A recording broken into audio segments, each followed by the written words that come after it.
The steppes of Central Asia stretch in every direction without end. No walls, no rivers, no natural barrier of any kind.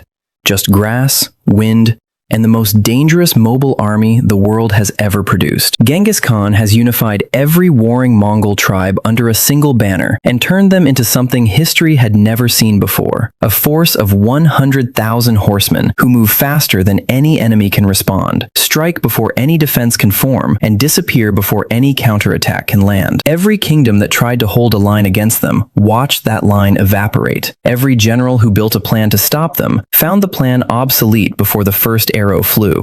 But let's change one thing. Sitting on that same step, engines idling, is a modern tank battalion. 58 M1A2 Abrams main battle tanks, each one weighing 68 tons, wrapped in depleted uranium composite armor that shrugs off anything the 13th century can throw at it, carrying a 120mm smoothbore cannon that fires a kinetic penetrator at 5,400 feet per second and hits targets accurately at over 2 miles. The battalion also has 14 M2 Bradley infantry fighting vehicles, 4 M109 Paladin self-propelled howitzers sitting 8 miles back, and a command element with enough radio and sensor capability to see the entire battlefield in real time. The question is simple. What happens when the most dominant land force in medieval history meets a weapon system it has no framework to understand, no doctrine to counter, and no physical ability to damage? This is a 2 a.m. thought experiment. It is not a war game simulation, but I think it's the most interesting version of this question, so let's run it properly. Before the Mongols even come over the horizon, the battalion already knows they are coming. The Abrams carries a thermal imaging system that reads heat signatures. At night, 100,000 horses and riders produce an enormous amount of it. The battalion scouts, operating 2 miles ahead in Bradleys with their own thermal optics, pick up the Mongol advance guard at 4 miles. That information travels to the battalion commander in seconds. The Mongols have no equivalent. Their intelligence is human scouts on horseback who have to physically ride back to report. By the time the Mongol command structure knows where the battalion is, the battalion has already selected firing positions,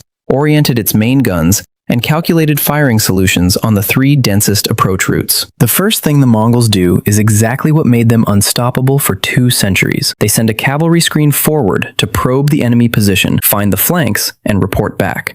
It is the correct doctrine. It is what worked against every army from China to Eastern Europe. The Bradleys engage the cavalry screen at 1,800 meters with 25mm chain guns. The Mongol riders have no experience with anything that fires this fast or this accurately at this range. Horses and riders go down before they understand what is happening to them. The survivors turn and ride back. Some make it. They carry a report that will make no sense to anyone who receives it. Invisible fire from a great distance. No archers visible, no line of men, just noise and death from empty ground. Genghis Khan has seen strange things before. He does not panic. He does what his doctrine demands. He sends the full horde. 100,000 cavalry in a sweeping arc designed to overwhelm any fixed position through sheer mass and flanking speed. The outer wings move to encircle. The center advances. It is a formation that has swallowed armies 3 times the size of anything it is facing today. The battalion holds its ground. At 3,000 meters, the Abrams open fire. A 120mm sabot round traveling at 5,400 feet per second does not behave like any projectile a 13th century soldier has ever encountered. There is no arc. There is no visible flight. There is a sound, and then something simply ceases to exist. The first volley from 20 tanks firing simultaneously produces a wall of destruction across the Mongol center. Horses and riders vanish. The ground erupts. Men who were charging at full gallop one moment have nothing ahead of them the next except fire and the sound of things they have no words for. The flanking wings keep moving.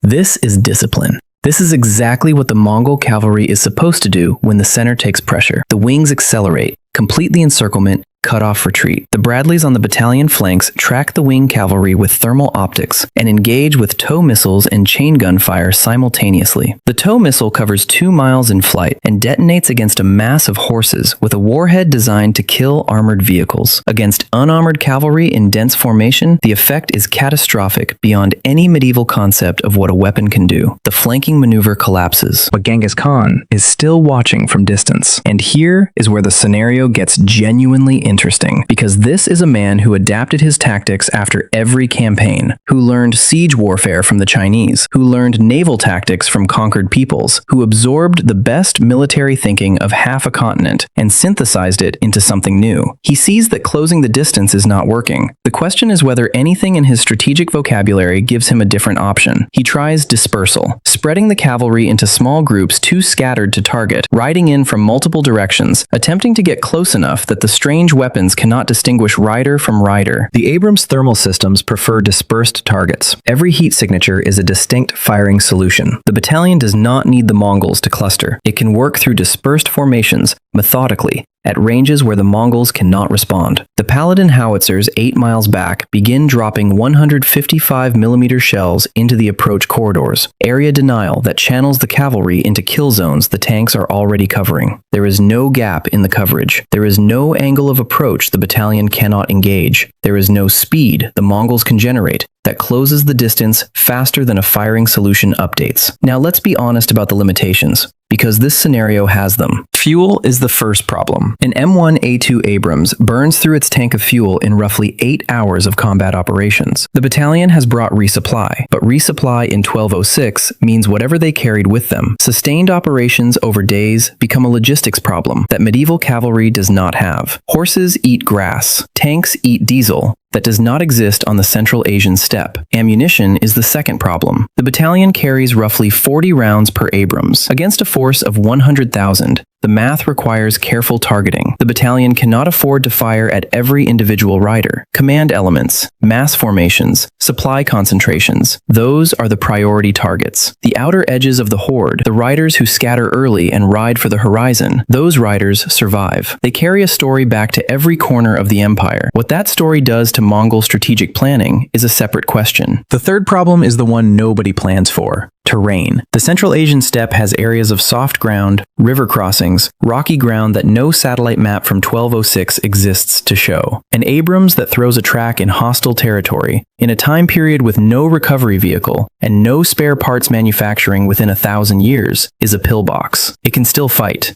It cannot maneuver. The battalion wins this engagement. Not cleanly. Not without cost in fuel and ammunition, but decisively. The Mongol Horde, for the first time in its history, runs into a problem that adaptation cannot solve in a single battle, because adaptation requires surviving long enough to learn, and the battalion does not give the Horde enough engagements to iterate on. When the dust settles across the steppe, Genghis Khan, if he survived the engagement, which is not guaranteed given the Paladin rounds falling on command positions, faces something his entire life of warfare has not prepared him for. Not a stronger army, not a better tactic, a different category of problem entirely. Survivors of the Horde would describe it later in terms borrowed from Mongolian cosmology. Iron turtles that breathe fire, thunder that comes from the ground, arrows that travel too fast to see and hit without missing. Shamans would call it a curse from the eternal sky. Generals who had ridden from the Pacific coast to the gates of Europe would have no tactical language for what they experienced, because no tactical language of 1206 has words for kinetic energy penetrators,